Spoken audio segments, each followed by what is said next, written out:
What's going on, guys? Dare here with Fantasy Football Advice, coming at you with a brand new rankings video. And of course, they're tier based and they're for tight ends. Super pumped to bring this to you guys as usual. I know there are a handful of players in these rankings that are going to cause people to go crazy in the comment section. So I'll just ask, if you guys could possibly give this video a big thumbs up, it'll really help us out to block out some of those haters. Obviously, not all of our takes are going to align perfectly with the consensus ADP, but if they did, that would be no fun, would it? And honestly, we have reasons for every player ranked where they are. I won't be able to go into too much player analysis because, hey, we're going to be talking about 20 tight ends here. If you guys are interested in having a player by player breakdown on a couple of tight ends in this list in a similar ADP, request it down below and we can possibly add it to the next player breakdown video. And before we get into the stat of the day, I just have to quickly shout out the giveaway, guys. We're giving away a signed T.Y. Hilton 8x10 photograph. This thing looks amazing. All you have to do to enter to win this giveaway is follow both Nick and I on Twitter, subscribe to the channel, and you're automatically entered to win. We're giving it away at 1,300 subscribers, so basically by tomorrow we're going to be giving this thing away. So follow us on Twitter, subscribe to the channel, you'll be entered to win. This thing's getting shipped out within the next couple of days. If you're watching this video after the fact, we are going to be having a giveaway immediately after, so it's probably best to enter that giveaway. Just do the same thing. If you want to know what exactly is being given away, go on our most recent video. Now, stat of the day. Yesterday's stat of the day was which wide receiver with a minimum of 50 targets had the lowest catch rate in the league. The answer was John Brown. We did have a winner. The only person to get it right was John Maravellius, and I hope I'm not butchering your name, but you won. Congratulations. And today's question is which late round tight end had the best catch rate on deep targets? Okay, so which late round tight end had the best catch rate on all their deep targets? Leave your answer in the comment section down below. We'll be happy to let you know who won in tomorrow's video. So we're just gonna jump right into the tier 1 tight end. So obviously with these tier 1 tight ends, you have basically the bona fide studs. These are the guys that give you a weekly advantage over your opponents. They do come in at an expensive price tag, usually at the expense of getting a top 24 running back or receiver. We can see the sense of enamor when targeting these players. It does give you somewhat of a sense of safety. By doing that though, you do have to ensure you're hitting on your late round receivers and late round running backs. We tend to avoid paying a premium for these types of players, quarterbacks, tight ends, just because A, we really don't mind streaming whatsoever, and B, we pretty much have a good hit rate on late round tight ends and quarterbacks anyway. So drafting a late round tight end is not a death sentence or not a guarantee that you're going to have to stream. Now obviously the first guy on this list is the only one of these 3 players that we would really be comfortable taking at his draft price. So why don't I just get into it? Rob Gronkowski, tight end 1. We have him ranked as well as tight end 1. If you guys making your tier-based rankings for yourself would realistically put him in a tier of his own, I really couldn't fault you. He has 6 double-digit touchdown seasons in 4 years, cracking the 1,000 yard mark. What's even more impressive is if he has played in 11 games in a season, he has reached one of those marks, that being either 1,000 receiving yards or 10 plus touchdowns. That just goes to show you how big of an advantage you can get when drafting Gronk on how much he's going to produce on a per game basis. Now, obviously the big detractor for Gronk is his health, but you could also look at it as in the games he's missing, you're not forced to start him. So take his production in the games that he's starting, add it with bench level replacement production in the games that he's missing, and you will still have top 3 tight end numbers. In order to grab him though, you will need a top 3 or 4 overall pick. He's often going around pick 20 to 26. So that's going to be on that 2-3 turn for people that are drafting in that Todd Gurley, Le'Veon Bell range. So we can admit it is a high price tag, but you're also getting Gronk. It could definitely be worth it. If you take into consideration how well and how highly he's been drafted in previous seasons, you are actually getting somewhat of a discount on him, which makes no sense because he performed pretty well last season. There is a fantasy team that will start out this year in drafts by taking Le'Veon Bell, AJ Green, and Rob Gronkowski in their first 3 picks, and no other year that I can remember has that type of firepower been possible to land in the first 3 rounds. Coming in at tight end 2 is Travis Kelce. His ADP also is tight end 2. As an individual player, his season over season stats have been relatively consistent. So you know when you're drafting him, you are getting that level of safety you're looking for from an early round tight end. He does end up having his big blow up games and also does have the ability to go quiet though, so the week to week consistency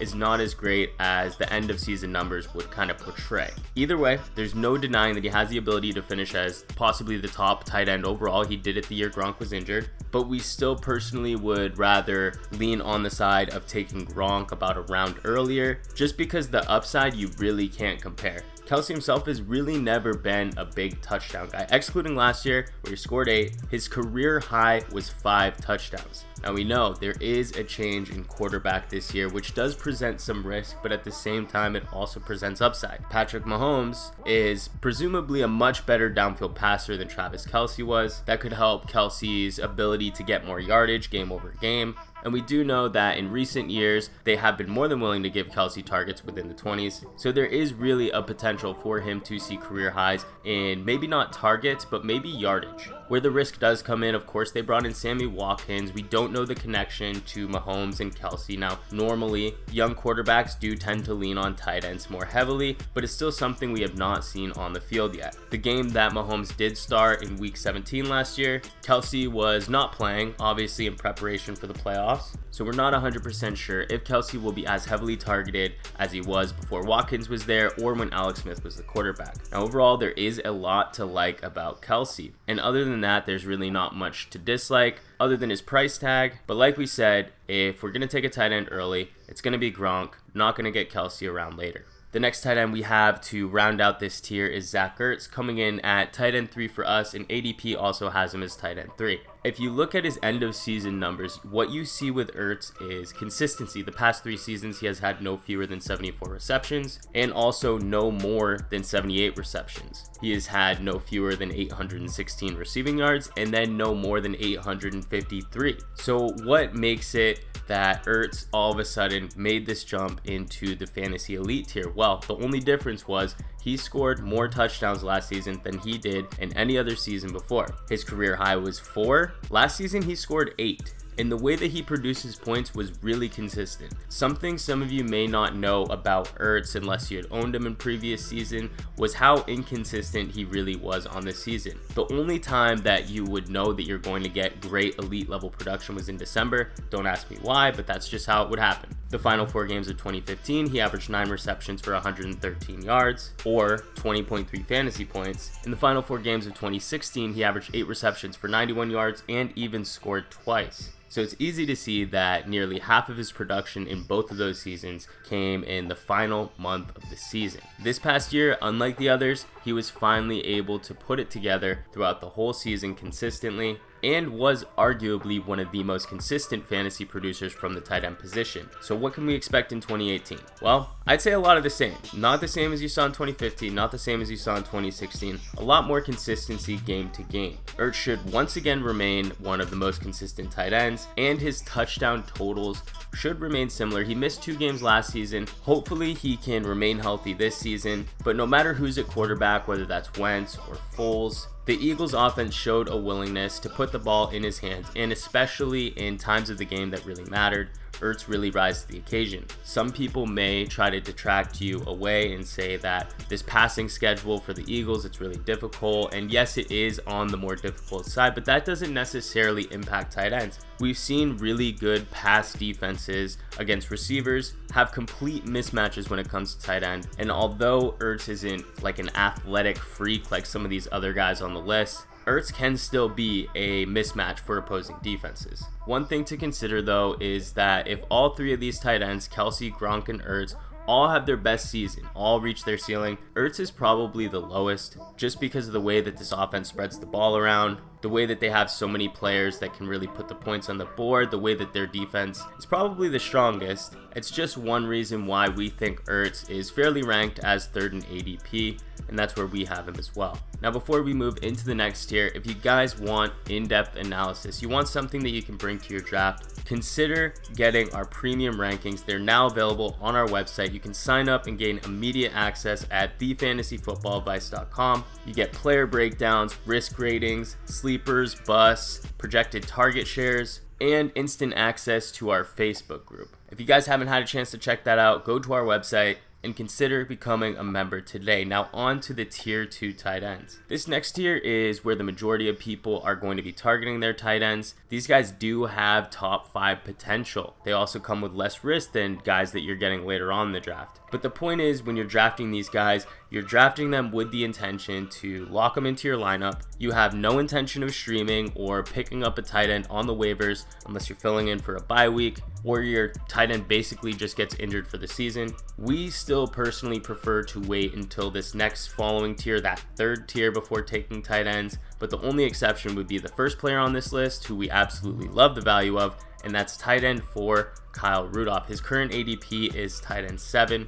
And this is probably one of our hottest takes of the entire position. The only other hot takes we have are players that you guys probably think we rank too low. Rudolph is a guy that we definitely have ranked higher than consensus. If you ask us, there's just a ton to like about Rudolph. His floor should be basically as safe as it comes. And as opposed to previous years in his career, he has the highest ceiling that he's ever had. Now, we understand owners last season were probably disappointed. He saw a severe dip in total targets, which limited his upside, but he actually performed really efficient on the season. He ranked 11th in total targets, but finished as tight end 8. He even ranked 5th in red zone targets. So even though he wasn't getting a ton of targets, he was still getting those meaningful targets, those red zone targets. That is a trend that you can see continuing into 2018. You just can't ignore a player in the red zone who had an 87.5% catch rate. That's insane. For a new quarterback looking for a weapon to trust, having good hands like that is going to ensure Kyle Rudolph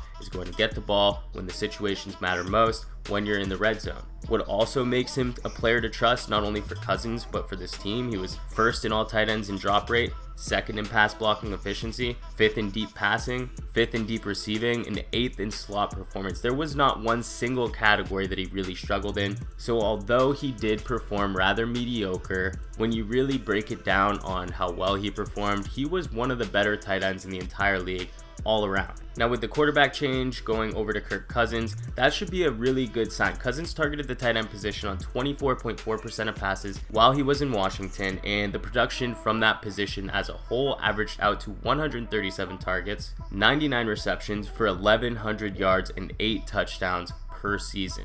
That's a massive opportunity share that he could potentially see, and there is no tight end on the depth chart that is going to be pushing Kyle Rudolph for snaps. So as you can see, it's really easy for us to project a path for Kyle Rudolph to finish as a top 5 tight end. And any which way you look at it, he just has one of the safest floors out of any tight end, excluding those big top 3 guys. The next player we have is Jimmy Graham, coming in at tight end 5. ADP has him ranked as tight end 4, so we're a little bit lower on him, and we understand this pick is solely on the touchdown upside. He could realistically catch 15 touchdowns. The only problem is you can't put all your eggs in that basket and just count it as a sure thing. He has had 2 down seasons in a row, and for a player at his age with his injury history, it's really not a good sign. Either way though, he is coming off a season where he led the league in red zone targets. He had 29, which is absolutely monstrous, but was even more impressive was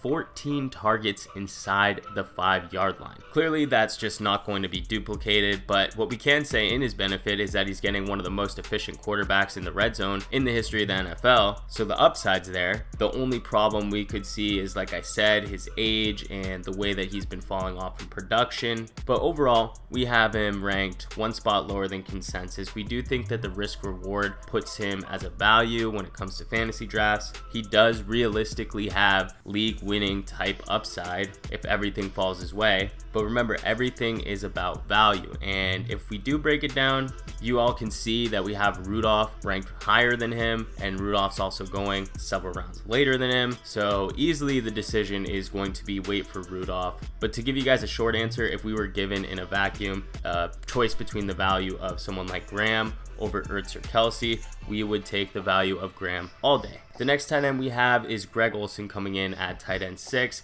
His ADP is tight end 5, and Olsen is basically Mr. Consistent. Over the past 6 years, he's been one of the most solid producers at the tight end position, a position that has been extremely thin throughout that time. And unlike some of these other tight ends, he doesn't just need touchdowns in order to make up his production. He can hold equal value in PPR. Most people would think you're getting a discount on him from his injury last year because prior to 2017, he had 3 consecutive 1,000-yard seasons. So immediately you think recency bias. And everyone knows recency bias is an area where you target players in drafts. You try to find that value. Well, don't go too far ahead of yourselves, because there are things that have changed in this season that are different than when he was being one of those top producers. The major concern for us is, of course, his competition for targets. You have McCaffrey, Funchess, and now they drafted a rookie in the first round, DJ Moore. While he still will be involved in part of the game plan, it's hard to imagine that he's going to get the same amount of volume as he did in previous seasons. So if overall his target market share is going to decrease, that's going to lower his ceiling. It's also going to lower his floor.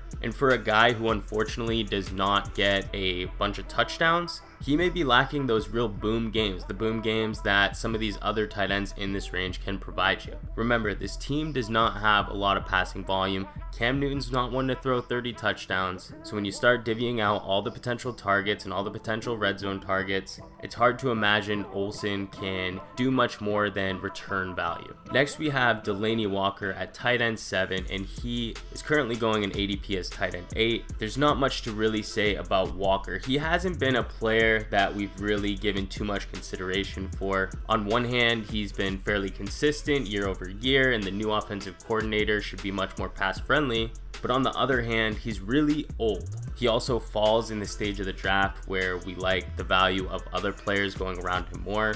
I know I keep bringing up Kyle Rudolph, but every mock draft we've done, we've been taking Kyle Rudolph over him. They're literally 4 picks apart. Kyle Rudolph is going right now at round 6, pick 12. You have Delanie Walker going in round 7, pick 4. So more oftentimes than not, we're getting Rudolph, and if Rudolph is already gone when we're in that range, we're usually just waiting on tight end. So long story short, he's just going a little too high for us, a little high for our liking. We aren't really avoiding him per se. If he did fall in our laps, we're of course taking him. He's not a player that we're avoiding. But what we've seen, at least heading into these mock drafts, heading into the season, is that safety is something that a lot of fantasy owners are looking for from the tight end position. And safety is something that Delanie Walker has a sense of. When players draft Delanie Walker, they think that they have a guy that they can plug in week over week, and that they're not going to have to worry about streaming. They're not going to have to really worry too much about injuries. And are they true? In part, yes, but they're not really going to be getting the upside that we're looking for at the tight end position. Speaking of upside, our next player is tight end 8, Jordan Reed. His current ADP is tight end 10.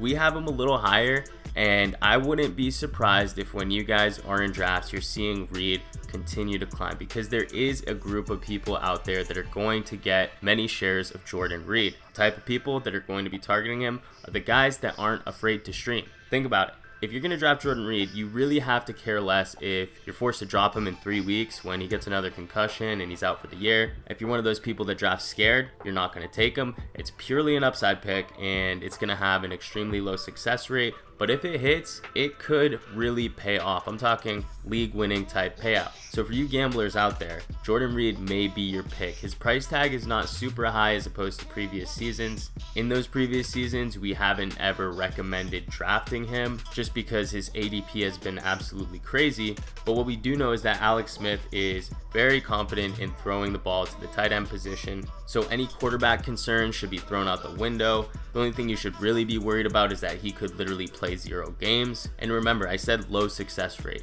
Even if he hits and he plays like 10 games, that's good. But even 10 games is more than he's ever played in his career. His career high in starts is 9 games, and he's never actually been over 700 yards. Either way, we will likely have some shares of Reed, just strictly due to upside alone and the fact that we are not afraid to stream. Moving on to the tier 3 tight ends. Now, these are the guys that we project to be as the stronger streaming options. When I say streaming, I mean it's because if you really lock them into your tight end spot the entire season, you're probably going to get a lot of duds mixed in there. At this point, when about 7, 8, 9 tight ends are off the board, you really have to have flexibility to sit some of these guys that just don't have a high volume market share. And if you're not willing to do that, you're probably going to be shooting yourself in the foot, because you're probably going to lose a game from time to time by like 5 points, and you're going to look down at your starting roster and you're going to see your tight end gave you 3.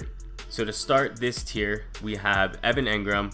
We have him ranked as tight end 9. ADP has him ranked as tight end 6. And out of all the tight ends that are currently ranked in current ADP, Evan Engram is the one that really makes the least amount of sense to us. I know there's a lot of Engram fanboys out there who will strongly disagree with us, and we know he's talented, we know he's a great athlete, but there's a reason why he's in a different tier for us. Now, I do want to first acknowledge the fact that he had a great year last year by any standards, let alone rookie standards. By rookie standards, he probably had one of the top 5 tight end seasons made by any rookie tight end. If we were to be able to believe that he could build off that and potentially improve on his numbers from last season, we would have him higher in the rankings. We have no problem with the player. We would put him in our top 5. We love player profiler dreams, but the reality is he was second in the league in targets in the tight end position, and that's just a feat there is no way he can accomplish this year. His whole team, his whole offense, every receiving weapon on this team was completely decimated with injuries.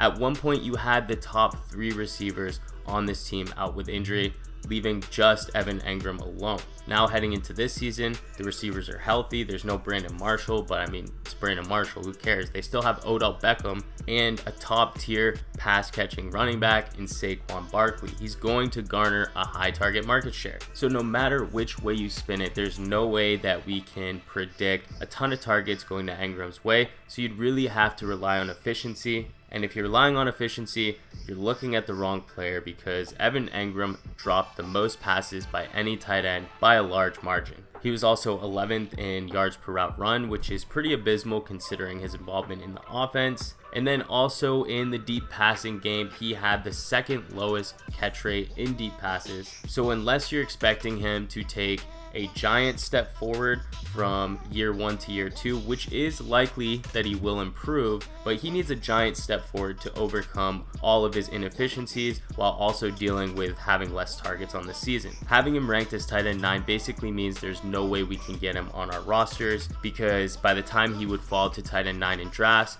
somebody in your league is going to take him. And you know what? We're actually fine with that this year. We're going to pass on Evan Engram unless he falls significantly, which is probably not going to happen.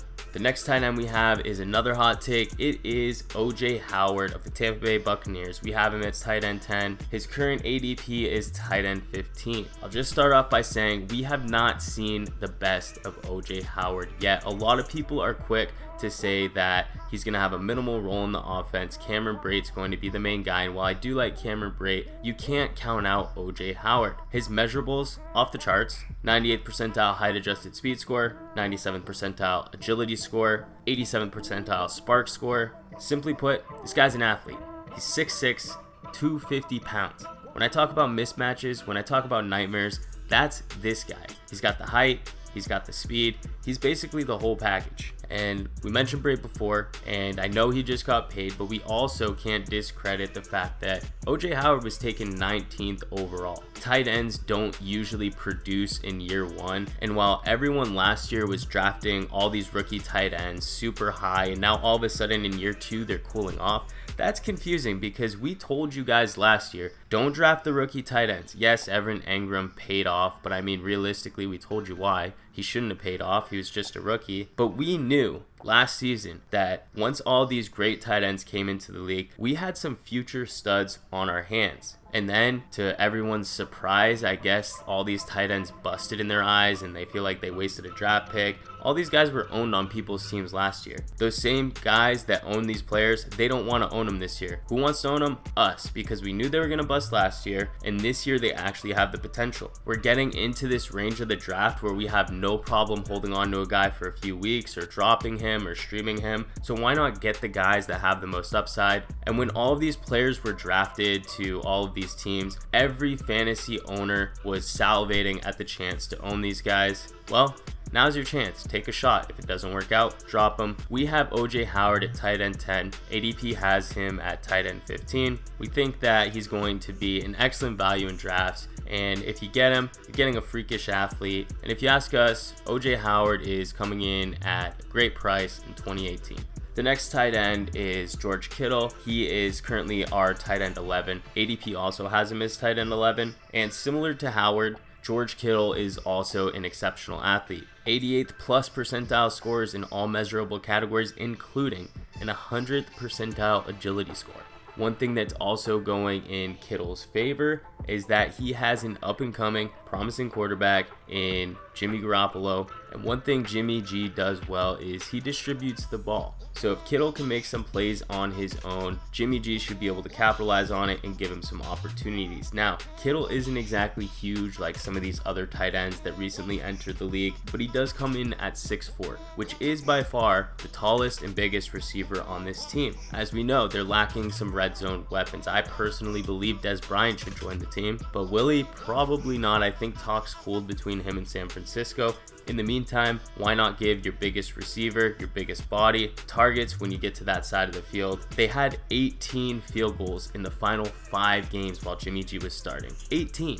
The only pieces that they really have that could make an impact are Dante Pettis and Pierre Garçon, so there is no true go-to receiver in the red zone. If all things go Kittle's way, it could be a role that he falls into, but we really can't bank on it, which is why we only have him ranked as tight end 11. And if we were to summarize how we feel about him as a player, he's probably just one of those cheaper option guys with a limited upside that can be used more as a matchup-based producer as opposed to an every-week starter. Could he become more? Yeah, he definitely could, but are we going to go and put all our chips on it? No, not with George Kittle.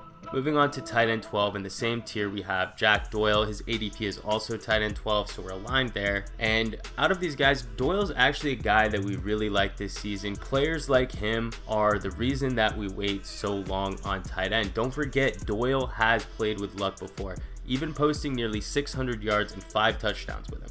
I know those numbers don't immediately jump off the board at you, but it just goes to show you that him and Luck have played together. They know each other well. And at this point in the offseason, every single Colts player is coming in at a severe discount. And that discount, it goes double for Doyle because Eric Ebron was signed there, so people are getting scared, but there's a big difference. Eric Ebron sucks, Jack Doyle does not. Consider it a blessing that you're getting Doyle at a discount just because Ebron's there, because he should have not a major impact in his overall production. It may impact his overall upside, but if you're drafting Doyle and expecting top 5 production, you're probably delusional to begin with. What a non-delusional person would be expecting from Doyle is to probably have a relatively consistent tight end 8, which is exactly what you could expect with Andrew Luck coming back and being healthy. But we do have to admit that the reason that we don't like him as much as some of these younger guys that are listed ahead of him is because he just isn't exactly a freakish athlete. Doyle isn't like the other guys where if everything pans his way, he could completely take over a football game. Andrew Luck could obviously make up for some of his ineptitude, some of his lack of physical ability, but somebody like OJ Howard could really just explode. These guys could really just take a step into the next tier.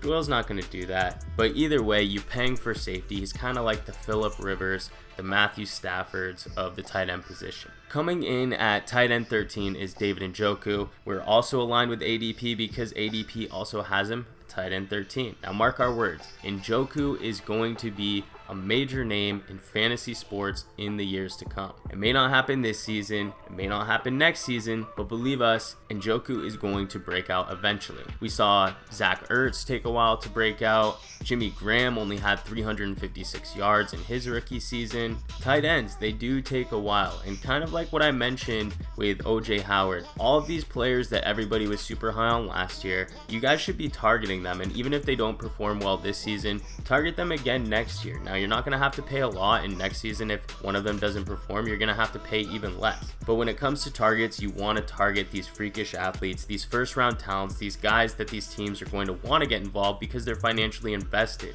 97th percentile burst score, 81st percentile spark score, and Njoku fits right in. Now we know he does have a little bit more competition for targets with Josh Gordon and Jarvis Landry, but Josh Gordon, in the year he got 1,600 yards, he only received 18 red zone targets. I'm not necessarily saying that's indicative of the amount of red zone targets he's going to get this year, but between him and Jarvis Landry, neither one of them is superior red zone threats. I'm not saying that Jarvis Landry or Josh Gordon aren't going to be used in the red zone. If they're smart, they will use them in the red zone. But if they're really smart, they'll try to get David Njoku involved. He's a severe mismatch, and they can probably use him really well and really efficiently in some red zone packages. To be fair though, the Browns are the Browns.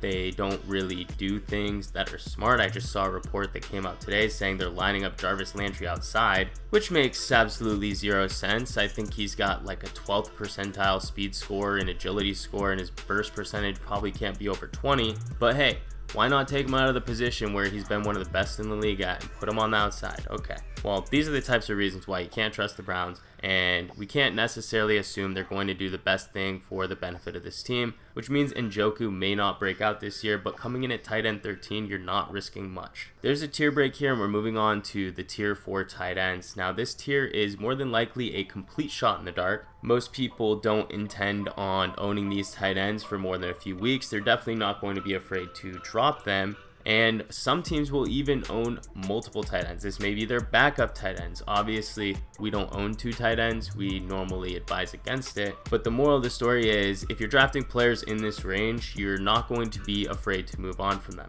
Each one does have a world where they do finish as a tight end 1, but the odds are probably doubled that they finish with under 7 points in half their games. And the first player leading this list is one that Nick and I don't necessarily fully agree on, but that's Trey Burton coming in at tight end 14. His current ADP is tight end 9. So I know that sounds like a significant discrepancy from ADP in our rankings, but think about it. It's 5 spots, and it really comes down to a number of things. Like I said, Nick and I aren't exactly on the same page. We both do agree that he is going much too high in drafts. There's way too much hype based on what he's produced and based on his measurables. But me personally, I would have put him in the tier above. My reasonings for that would be just based on the fact that the passing schedule is pretty soft and that younger quarterbacks do tend to lean on the tight end position a little bit more than veterans. Also, you have Matt Nagy, who was able to get Travis Kelce obviously involved. Last year, he was top tight end. The year before that, he was a top tight end. But I'm not just enamored with the upside. I can see that there are clear reasons why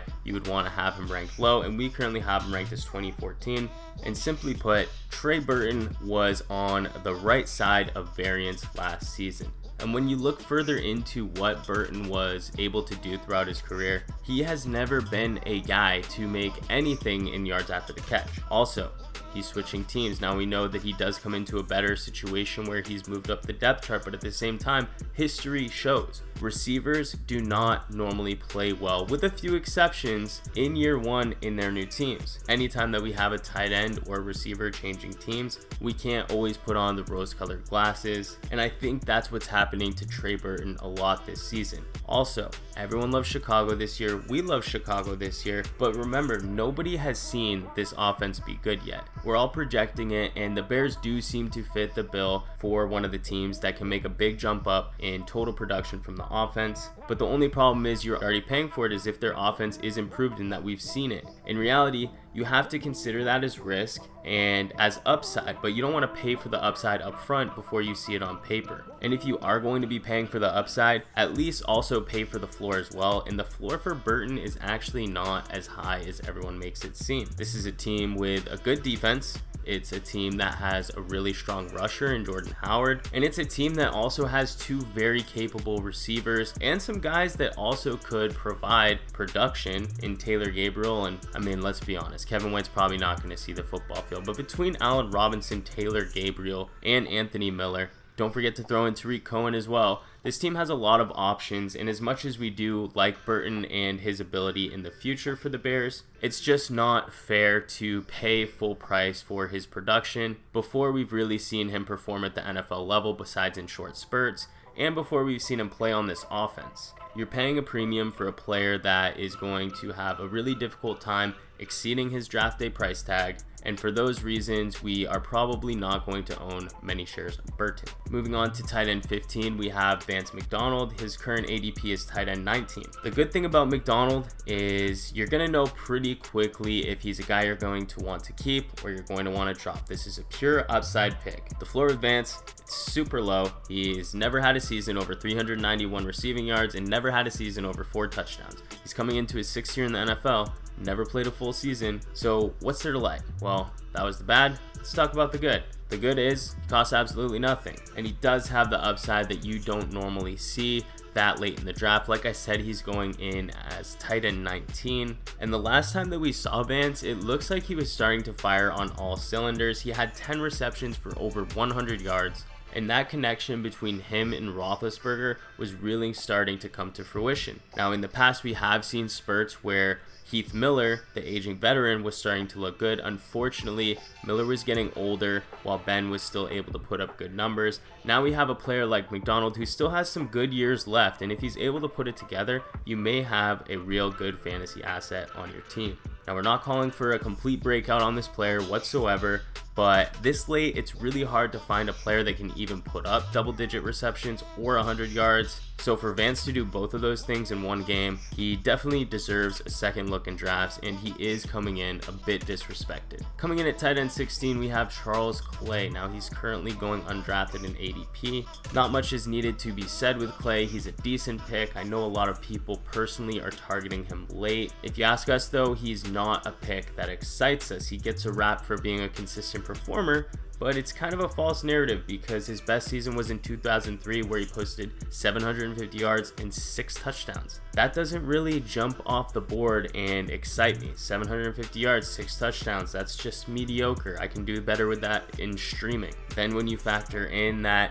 all his other seasons have never been over 605 yards, and all that adds up to me as a player that is severely lacking upside. And for those of you who do think that the game script, the young quarterback, that's all going to bode better for him, well, I will say that throughout Charles Clay's career, he's always been in bad game scripts. He's always had quarterbacks that are normally playing from behind, and it never does really seem to impact him in a positive way as much as everyone likes to make it seem. So based on what we've seen throughout his career, we wouldn't recommend drafting him in 12-team leagues. He may even go undrafted in most, but if you're in those deeper 14, 16-team leagues, it's okay to pick him up, just don't be expecting much. At tight end 17, we have Jared Cook. He's currently going undrafted, and it's really just funny to me how the Oakland Raiders have added another receiver to this team who struggles with drops. I don't get it. They got rid of Michael Crabtree, who just couldn't hold on to the ball, and in replace, they brought in Martavis Bryant, who's probably going to be suspended, and Jared Cook. Neither one can have a drop rate that's better than 10%. Either way, with Cook, he's another year in this offense. He's going to see more opportunities. He has a rapport with Carr, and there are some signs that point to an opportunity share increase. We may not see Jordy come back and put together another decent season for the rest of his career. So that signing really doesn't matter too much for us. Like we said, Brian could be suspended, maybe even indefinitely. If both of those things were to happen, you could potentially have a target monster at the tight end position on your hands. Then don't forget, you have the Raiders, who also have a bad defense. They've never really been able to put it together. Now, I know that they brought in John Gruden to coach this team, who has been known for having some tough defenses. But again, year one, we haven't seen it done before. He may be able to make some improvements, but this team will certainly have some pass-friendly game scripts. At this point in the draft, we're not talking about players that are being drafted, so in your 12, 10-team leagues, you're not going to need to worry about them. But if you guys want to know what we think, Cook is a guy that could potentially have some fantasy relevance down the stretch. Tight end 18, we have Tyler Eifert. He is currently ranked as tight end 14, which means we probably aren't going to own much shares of Eifert. As we know, he scored 13 touchdowns in 12 games once upon a time. At this point, that seems to be about a lifetime ago. He hasn't been able to stay on the field. He makes Jordan Reed look like an absolute Iron Man, and if you ask me, I'm actually surprised that they even gave him a 1-year extension. To me, it seems more like a liability more than anything. They're basically burning their money because he can't stay healthy, and maybe there's a small smidge of a chance that this money motivates him to remain in this league, but there's a much stronger chance that he just becomes nothing and it's a completely wasted pick. Chasing touchdowns themselves is also a risky way to play. Even in the season where he did catch all of those touchdowns, it only amounted to 615 yards. What does that tell you? It tells you that he is not a player to be involved in between the 20s. And when you're talking about an offense that is going to be bad, it's not going to have a ton of scoring opportunities, you probably want a player who's going to have some more involvement in between the 20s and not a guy just relying on touchdowns, because like I said, they're not going to have a lot of opportunities to score. The next tight end is Austin Hooper. We have him ranked as tight end 19. He's currently going undrafted. And Hooper is a player that we've always liked. He's a former 3rd round pick who has decent workout metrics, and he's also showed the ability to have some big play potential. At this point though, it's hard to trust in this offense heading into the season. We saw last year that Hooper already wasn't a major part of their game plan, and then they also added a 1st round receiver in Calvin Ridley, which just makes things a little bit more confusing for targets. If everything were to land Hooper's way though, he could have maybe tight end 12 upside, but in reality he has a floor of about tight end 35. At this stage of the draft, you're probably not owning any of these guys for more than a week anyway, but that is our take on Austin Hooper. The last tight end 20, Ricky Seals-Jones, currently ranked as tight end 18, and I know there are some of you out there waiting for Ricky Seals-Jones. As much as you guys were waiting for this long-awaited Ricky Seals-Jones breakdown, we're not going to be the ones to tell you to go out and draft him. That's exactly why we have him ranked as tight end 20.